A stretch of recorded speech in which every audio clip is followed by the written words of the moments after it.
கிறிஸ்துவின் கிறிஸ்தவம், இது வாழ்வின் வழி. Christianity of Christ. This is the way of life.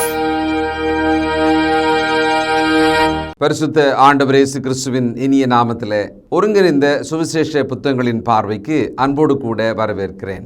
இந்த தொடரின் இறுதி நிகழ்ச்சிகளுக்கு நாம் வந்திருக்கிறோம். இன்னும் பல வாரங்களுக்கு நாம் இதை எடுத்து கொண்டு போகலாம். நிச்சயமாக இந்த நாட்களில் இப்போ நாம் கவனிச்சுட்டே வர்ற விஷயங்கள் தான் நம்முடைய ஆத்துமாவை குணமாக்கக்கூடிய அல்லது நம்முடைய ஆவிக்குரிய வாழ்க்கையை நின்று நிதானமாக பகுத்து கவனித்து சீர்படுத்தக்கூடியதாக இருக்கும். ஆண்டவரின் பாடுகளுக்குள்ளே நாமும் நின்று பார்க்க போகிறோம், உணர்ந்து பார்க்க போகிறோம், அதை ஆழமாக கவனிக்க போகிறோம். மேல் வீட்டிலே கர்த்தருடைய பந்தி, அங்கு உரையாடல் எல்லாமே நடந்தது. பாடல் பாடினார்கள். அதுக்கப்புறமா என்ன நடந்தது, அதுக்கப்புறமா நடந்த நிகழ்வுகளை தான் இப்போ நம்ம பார்க்க போகிறோம். மத்தேயு 26 அதிகாரம் 30வது வசனம். அவர்கள் ஸ்தோத்திர பாட்டை பாடின பின்பு ஒலிவ மலைக்கு புறப்பட்டு போனார்கள். அப்பொழுது இயேசு அவர்களை நோக்கி, மேய்ப்பனை வெட்டுவேன், மந்தையின் ஆடுகள் சிதறடிக்கப்படும் என்று எழுதியிருக்கிறபடி இந்த ராத்திரியிலே நீங்கள் எல்லாரும் என் நிமித்தம் இடறல் அடைவீர்கள். சில நேரங்களில் நீ எனக்கு துரோகி ஆகிடுவப்பா, நீ பாரு என்னை காட்டி கொடுக்க போகிற, நீ பாரு என்னை மாட்டி விட தான் போகிற அப்படின்னு சொல்லும்போது, நாம் நேசிக்கிறவர்கள் இப்படி சொல்லும்போது, அவர்கள் நம்மோடு கூட தான் எப்போவுமே இருக்கணும், அவங்க ரொம்ப முக்கியமானவங்க அப்படின்னு நினைக்கிறவங்க இப்படி சொல்லும்போது எப்படி இருக்கும்? திடுக்கிடும் ஒரு அதிர்ச்சியான விஷயத்தை ஆண்டவர் சொன்னார். மேய்ப்பனை வெட்டின உடனே ஆடுகள் சிதறி ஓடும். அந்த காட்சியை ஆண்டவர் இங்கே அவங்களுக்கு நினைப்பூட்டுகிறார். அதுபோல இன்று இரவு நடக்கும். மாலையில் தான் பஸ்காவை அனுசரித்தார்கள். பாடல் பாடின பிறகு அங்கிருந்து ஒலிவ மலை அந்த பக்கமாக ஒரு சரிவு, அந்த சரிவில் போயிட்டே இருக்காங்க. இல்லைன்னா அந்த இடத்துல ஒரு தோட்டம் இருக்கிறது, நமக்கு தெரியும் இல்லையா, கெத்செமனே தோட்டம். அதை நோக்கி தான் போகிறார். அப்போ எடுத்த உடனே சொல்கிறாரு, ஏன்னா நேரமே இல்லை, ஒவ்வொரு மணி நேரமும் ஒவ்வொரு வித்தியாசம் நடக்க போகிறது. அது ஆண்டவருக்கு தெரியும், இவங்களுக்கு தெரியாது. ஒரு எச்சரிக்கை கொடுக்குறார். நீங்கள் என்னை விட்டு சிதறி போயிடுவீங்க, என்னை விட்டுட்டு நீங்கள் எல்லாம் ஓடி போயிடுவீங்க அப்படின்றார். இதுதான் எளிமையாக சொல்கிறதா இருந்தால். அந்த பஸ்கா விருந்தில் 115வது சங்கீதத்திலிருந்து 118வது சங்கீதம் வரைக்குமான அந்த சங்கீதங்களை தான் பாட்டாக பாடுவாங்களாம். அது கர்த்தருக்கு ஸ்தோத்திரம், கடந்த காலத்திலே கர்த்தர் வழிநடத்தின விதம் என்ன, முற்பிதாக்கள் என்னெல்லாம் சொன்னாங்க, அவருடைய கிருபை எப்படிப்பட்டது, முக்கியமாக என்றென்றைக்கும் அவருடைய கிருபை இருக்கும், இப்படியெல்லாம் அந்த சங்கீதங்களில் வரும். அதை சொல்லி அவர்கள் பாட்டு பாடுவாங்க. ஆரோகணம் அப்படின்னா மலையில் ஏறும்போது, மேட்டில் ஏறும்போது, எருசலேமை நோக்கி போகும்பொழுது பாடுவாங்க. இறங்கும் பொழுது இந்த மாதிரியான பாடல்களை பாடுறது அவரோகணம் சொல்லுவாங்க. அதை இறங்கு வரிசையில் அவர்கள் அந்த பாடலெல்லாம் பாடுவாங்க. அவர்கள் ஸ்தோத்திர பாட்டை பாடி முடித்த பிறகு அங்கேருந்து இப்படி புறப்படுறாங்க, பேசிக்கிட்டு வர்றாங்க. சிலர் பாடல் பாடிக்கிட்டு வரலாம். ரொம்ப பெரிய அளவுக்கு குழுவாக போகும் பொழுது ஆண்டவர் இங்கே அவர்களுக்கு ஒரு எச்சரிக்கை கொடுத்தார். லூக்கா 21 அதிகாரம் 37வது வசனம். அவர் பகற்காலங்களில் தேவாலயத்திலே உபதேசம் பண்ணி கொண்டிருந்து ராக்காலங்களில் வெளியே போய் ஒலிவமலை என்னப்பட்ட மலையிலே தங்கி வந்தார். அப்போது வழக்கமாக அந்த பாதை அவங்களுக்கு தெரியும் தான். ஒலிவமலையின் மீது ஏறி தங்கி தனித்திருந்து ஜெபித்து இப்படி ஆண்டவர் வழக்கமாக செய்கிறது உண்டு. அதே மாதிரியான ஒரு பாதையில் தான் இவங்க போகிறாங்க. ஆனால் இது வழக்கத்துக்கு மாறானதாக இருக்க போகிறது. சொல்லுவாங்க, அந்த தோட்டத்தில் ஏறக்குறைய 70க்கும் மேற்பட்ட ஒலிவ மரங்கள் இருக்குமா. அது ஒலிவ பழங்களை எல்லாம் பிழிந்து எண்ணெய் எடுக்கிறாங்க பார்த்தீங்களா, அது முக்கியமாக அது பக்கத்தில் நடக்குமா. என்னென்னா, கெத்செமனே என்பதற்கு ஒரு அர்த்தம் இருக்கிறது. எண்ணெய் பிழியும் இடம். எண்ணெய் பிழிகிறாங்கல்ல, மரச்செக்கிலெல்லாம் கூட எண்ணெய் பிழிவாங்க இல்லையா, அந்த மாதிரி அங்கே ஒலிவ கொட்டைகள், அதிலிருந்து எண்ணெயை பிழிந்து எடுப்பாங்களாம். ஒலிவ எண்ணெய் இன்னை வரைக்கும் உலகத்தில் ரொம்ப ஃபேமஸ் ஆனது, அது ரொம்ப நல்லது என்று எல்லாராலும் நம்பப்படுகிற ஒன்று தான். இந்தியாவில் கூட ஒலிவ எண்ணெயை பயன்படுத்துகிறது உண்டு. மிகப்பெரிய ஸ்டார் ஹோட்டலெல்லாம் ஒலிவ எண்ணெயை பயன்படுத்துவாங்க. மத்தேயு 26:36வது வசனம். அப்பொழுது இயேசு அவர்களுடைய கெத்செமனே என்னப்பட்ட இடத்துக்கு வந்து சிஷ்யர்களை நோக்கி, நான் அங்கே போய் ஜெபம் பண்ணும் அளவும் நீங்கள் இங்கே உட்கார்ந்திருங்கள் என்று சொல்லி பேதுருவையும் செபதேவின் குமாரர் இருவரையும் கூட்டிக் கொண்டு போய் துக்கமடையவும் வியாகுலப்படவும் தொடங்கினார். ஏறக்குறைய ஒரு 8 பேர் போனதாகவும் அதில் குறிப்பிட்டு பேதுருவையும் யாக்கோபையும் யோவானையும், குறிப்பாக அவங்க தானே அந்த 3 பேர் தானே எப்போவுமே ரொம்ப க்ளோஸ் சர்க்கிள்குள்ளே இருப்பாங்க, அவங்கள கூட்டிகிட்டு போகிறாரு. துக்கமடையவும் வியாகுலப்படவும் தொடங்கினார். ஆண்டவர் இதுவரைக்கும் பேசிக்கிட்டே வந்தார். அவங்களுக்கு பல விஷயங்கள் எச்சரிக்கை கொடுத்தாரு. நிகழப்போகிறதை முன்கூட்டி சொன்னார். அவர்கள் கொஞ்சம் ப்ரிப்பேர்டாக இருக்கணும், ஏன்னா திடீர்னு அதிர்ந்து போயிடக்கூடாதுன்றதுக்காக அவர் சொல்லிகிட்டே தான் வந்தார். ஆனால் இப்பொழுது அந்த ஒரு முக்கியமான மையத்துக்குள்ளே அவர் இருக்கிறார். புயலோட கண்ணுன்னு சொல்லுவாங்க இல்லையா, அதுக்குள்ளே அவர் இறங்கும்போது அவர் துக்கமடையவும் வியாகுலப்படவும் தொடங்கினார்.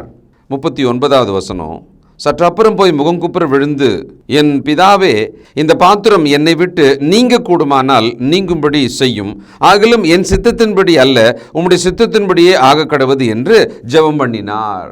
இங்கே இருங்க, நான் போய் ஜெபம் பண்ணிட்டு வரேன் அப்படின்னு போகிறாரு. நமக்கு தெரியும் இந்த சம்பவம் கண்டிப்பாக. அதில் இவர்கள் விழித்திருக்க வேண்டும், இவர்கள் ஜெபம் பண்ணி கொண்டிருக்க வேண்டும் என்று தான் ஆண்டவர் எதிர்பார்த்தார். ஆனால் என்ன நடந்தது? 38வது வசனத்தில், அப்பொழுது அவர், என் ஆத்துமா மரணத்துக்கு எதுவாக துக்கம் கொண்டிருக்கிறது, நீங்கள் இங்கே தங்கி என்னோடு கூட விழித்திருங்கள் என்று சொல்லி ஒரு கம்பானியன் தான் கேட்டார். ஆனால் அதற்குள்ளே அவர் எதிர்பார்த்த விஷயம் என்ன? மார்க்கு 14ஆம் அதிகாரம் 37ஆம் வசனம், பின்பு அவர் வந்து அவர்கள் நித்திரை பண்ணுகிறதை கண்டு பேதுருவை நோக்கி, சீமோனே, நித்திரை பண்ணுகிறாயா? 1 மணி நேரம் நீ விழித்திருக்க கூடாதா? 1 மணி நேரம் எனக்காக நீங்கள் விழித்திருக்க கூடாதான்னு கேட்குறார்.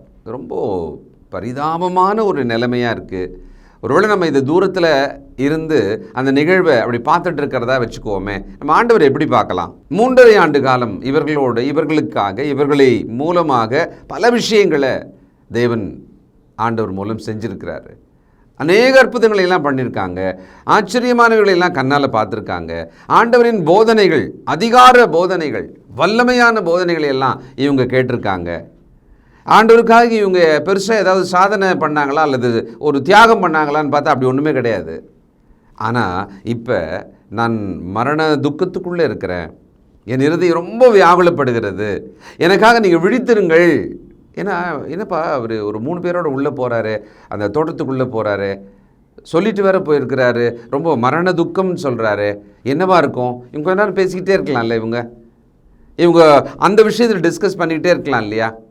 கண்டிப்பாக நாம் பிதாவை நோக்கி ஜெபம் பண்ணலாம், நம்முடைய ஆண்டவரை பிதாவானவர் ஸ்ட்ரென்தன் பண்ணட்டும் அப்படின்லாம் இவங்க பண்ணிக்கிட்டே இருந்திருக்கலாம்ல. அதை தான் ஆண்டவர் எதிர்பார்த்துருக்கிறார். கேட்குறாரு, 1 மணி நேரம் எனக்காக நீங்கள் விழித்திருக்க முடியலையா? மத்தேயு 26ஆம் அதிகாரம் 42, 43. அவர் அப்புறம் 2ஆம் தரம் போய், என் பிதாவே, இந்த பாத்திரத்தில் நான் பானம் பண்ணினாலொழிய இது என்னை விட்டு நீங்க கூடாததாகில் உம்முடைய சித்தத்தின்படி ஆக கடவது என்று ஜெபம் பண்ணினார். அவர் திரும்ப வந்தபோது அவர்கள் மறுபடியும் நித்திரை பண்ணுகிறதை கண்டார். அவர்களுடைய கண்கள் மிகுந்த நித்திரை மயக்கம் அடைந்திருந்தது. அவர்கள் நித்திரை மயக்கத்தில் இருந்திருக்காங்க. ஏன்னா மிகப்பெரிய ஒரு விஷயம், ஒரு காரணம் இருக்குமானால் மனுஷன் தூங்காமல் இருப்பான்.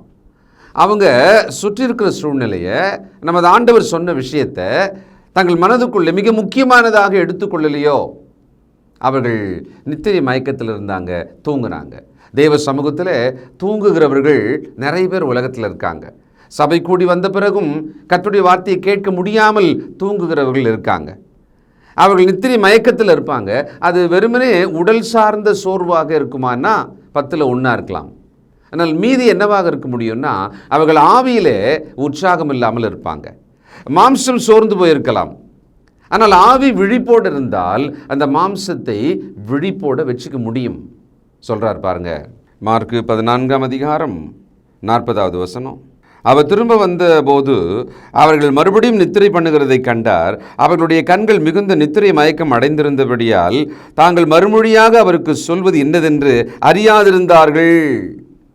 ஏன்னா ஆண்டவர் மறுபடியும் வந்து பார்த்த உடனே அவங்க தூங்கிட்டு இருக்காங்க. ஆண்டவர் கேட்குறாரு இல்லையா, அவங்களுக்கு பதில் சொல்கிறதுக்கு என்னென்ன புரியலையா, என்ன சொல்கிறது பதில்?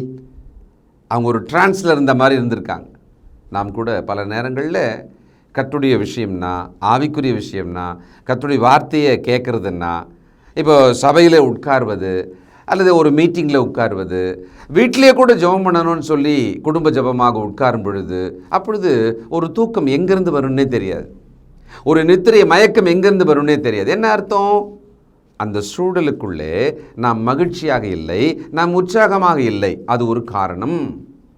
எப்பவுமே அதான் இருக்கணும்னு அவசியம் இல்லை, அது ஒரு காரணம். உங்களுடைய மனம் எப்படி இருக்கிறது? இந்த மாதிரி நித்திரை மயக்கம் உங்களுக்கு கர்த்தருக்குள், அவருடைய சமூகத்துக்குள், கர்த்தருடைய வார்த்தையை கேட்கும் விஷயத்தில் வருமானால் என்ன காரணத்தினால வருது? சும்மா நீங்களே திங்க் பண்ணி பாருங்கள். லூக்கா 22:45 ஒரு காரணம். அவர் ஜெபம் பண்ணி முடித்து எழுந்திருந்து தம்முடைய சீஷரிடத்தில் வந்து அவர்கள் துக்கத்தினாலே நித்திரை பண்ணுகிறதை கண்டு. ஒரு காரணம் இங்கே இருக்கிறது. அவங்களுக்கும் மனசு ரொம்ப துக்கமாகி போச்சு.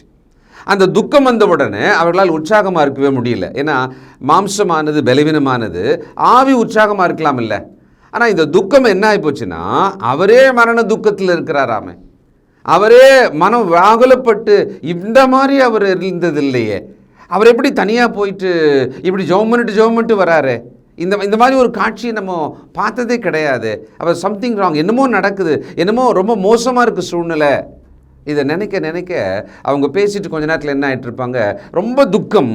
அந்த துக்கம் என்ன பண்ணுது, அவங்கள அப்படியே ஒரு உறக்கத்துக்குள்ளே கொண்டு போகிறது. அது ஒரு களைப்பு தான், ஒரு ஃபேட்டிக் அண்ட் டயர்ட்னஸ். உடலில் டயர்ட்னஸ் அப்படியே நம்முடைய ஆவியில் உற்சாகத்தையும் இழக்க செஞ்சிடும். ஆவி உற்சாகமாக இருக்குமானால் அது உடலை உற்சாகப்படுத்தும். ஆவி உற்சாகம் இல்லைன்னா அது உடம்பையும் பிடிச்சி இழுத்து உட்கார வச்சிடும்.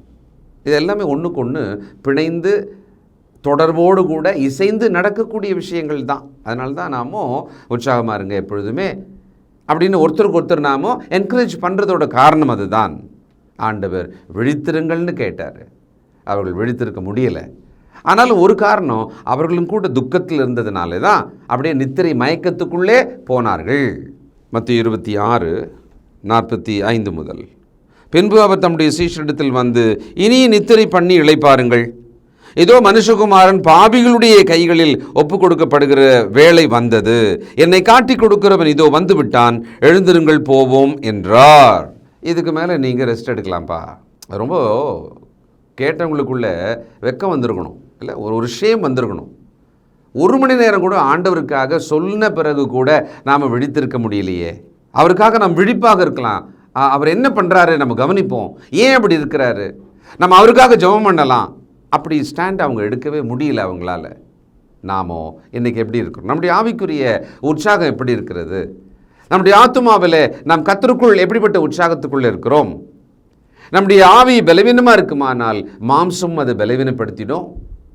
நம்முடைய ஆவி பலவீனமாக இருந்தால் அது நமக்கு ஒரு உற்சாகத்தை இழக்க செய்துவிடும். மாம்சத்தில் வியாதிப்பட்டு அடிக்கடி வியாதிப்பட்டு இருக்கிறவர்கள் அப்படியே அவங்க ஆவியில் கூட உற்சாகம் இழந்துருவாங்க, தொடர்ந்து இப்படி இருக்கே அப்படின்னு சொல்லி. அதனால் நாம் கர்த்தருடைய வார்த்தையினால தான் நம்மளை பலப்படுத்திக்கணும். தாவீது ஒரு முறை தன்னுடைய குடும்பம், வீடு, வாசல் எல்லாத்தையும் இழந்துட்டு கூட இருந்தவங்க கூட கல்லெடுத்து அடிக்க வந்தபோது அந்த இடத்துல வசனம் சொல்லுகிறது, அவரால் அழுவதற்கே முடியாத அளவுக்கு அழுதுருக்கிறார். அதுக்கப்புறமா வசனம் எப்படி முடியும்னா, அந்த நிகழ்வு கர்த்தருக்குள் தேவனுக்குள் தாவீது தன்னை திடப்படுத்தி கொண்டான். உலகத்தில் எந்த சூழ்நிலையானாலும் யாருமே நமக்கு இல்லை என்று இருந்தாலும் கூட இந்த ஒரு இடம் கண்டிப்பாக இருக்குது. அது என்னென்னா, தேவனுக்குள் நம்மை தைரியப்படுத்தி கொள்வதற்கு. அது நம்முடைய இருதயத்துக்குள்ளேயே நடக்கிற ஒரு விஷயம். லூக்கா 22:44. அவர் மிகவும் வியாகுலப்பட்டு அதிக ஊக்கத்தோடு ஜெபம் பண்ணினார். அவருடைய வேர்வை இரத்தத்தின் பெருந்துளிகளாய் தரையிலே விழுந்தது. அவர் மிகுந்த துக்கத்தினாலே, அதாவது சொல்லுவாங்க சில நேரங்களில் அப்படியே பஸ்ட் அவுட் ஆகிட்டேன், நான் என் மனசே வெடித்த மாதிரி ஆகிப்போச்சு.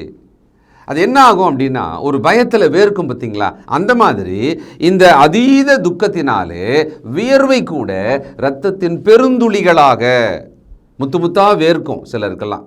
அதே மாதிரி இரத்தம் ஆனது அந்த பெருந்துளிகளைப் போல வேர்த்து கொட்டி இருக்கிறது. அவ்வளவு துக்கம். ஏன்னா நம்முடைய பாவங்களை எல்லாம் சுமக்க வேண்டி இருக்கிறது. பாவமற்றவர் பாவங்களை சுமக்கணும். நம்ம வீண் பழியை சுமக்கணுன்னாலே ஆகாதில்லை நம்மளுக்கு. நான் தப்பு பண்ணேன்னா சொல்லுங்கள், என்னை தண்டிங்க, என்ன வேணாலும் கேளுங்க. இன்னொருத்தரோட தப்பை நான் ஏன் ஏற்றுக்கணும்னு இல்லை.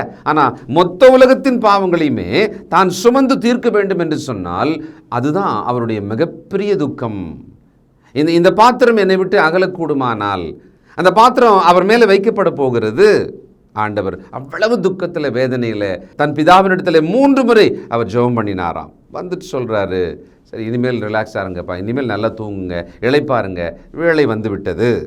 எபிரேயர் 5ஆம் அதிகாரம் 7வது வசனம், அவர் மாம்சத்தில் இருந்த நாட்களில் தம்மை மரணத்தினின்று ரட்சிக்க வல்லமையுள்ளவரை நோக்கி பலத்த சத்தத்தோடும் கண்ணீரோடும் விண்ணப்பம் பண்ணி வேண்டுதல் செய்து தமக்குண்டான பயபக்திய நிமித்தம் கேட்கப்பட்டு ஆண்டவர் இயேசு கிறிஸ்து பலத்த சத்தத்தோடு அந்த கெத்செமனே தோட்டத்தில் ஜெபம் பண்ணியிருக்கணும்.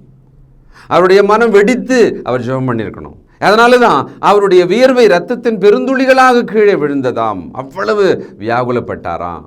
நாம் இன்றைக்கு ஆண்டவர் இயேசு கிறிஸ்துவின் இரத்தத்தால் கழுவப்பட்டவர்கள். நாம் எவ்வளவு நன்றியோடு இந்த வாழ்க்கையை நாம் வாழ்ந்து கொண்டிருக்கிறோம் சிந்திக்கலாம். ஆண்டவரை நேசிக்கிறவர்களாக, அவருக்கு நன்றியுள்ளவர்களாக நம்முடைய கிறிஸ்துவ வாழ்க்கையை நம்ம வாழ்ந்தால் போதும். அவ்வளவும் நமக்கு தான் ஆசீர்வாதம். தொடர்ந்து சிந்திப்போம், ஜெபம் செய்வோம்.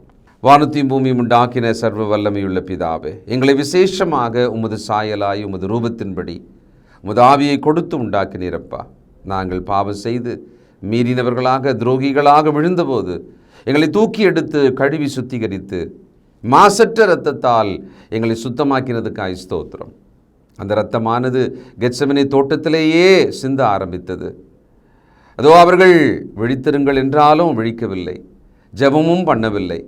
ஆண்டவருக்கு துணையாக, அவருக்கு ஆதரவாக அவர்கள் இருப்பதாய் நாங்கள் பார்க்கவே முடியவில்லை அப்பா. நாங்களும் கூட அப்படிப்பட்டவர்கள். எங்களை கழுவினீர், எங்களை சுத்திகரித்தீர், எங்களை உமது பிள்ளைகளாக்கினீர். அதை காப்பாற்றி கொள்ளும் கவனம் எங்களுக்கு தாரும் தகப்பனே. இந்த உலகம் எங்களை வஞ்சிக்கிறது. நாங்கள் உம்முடைய அன்புக்குள் எங்களை ஒப்புக் கொடுக்கிறோம். எங்களை நடத்தும், காத்துக்கொள்ளும். உம்மை நேசித்து, ஆண்டவரை நேசித்து நாங்கள் வாழ எங்களை புதுப்பியும். இயேசு கிறிஸ்துவின் நல்ல நாமத்தில் நன்றியோடு ஜெபிக்கிறோம் பிதாவே. ஆமென்.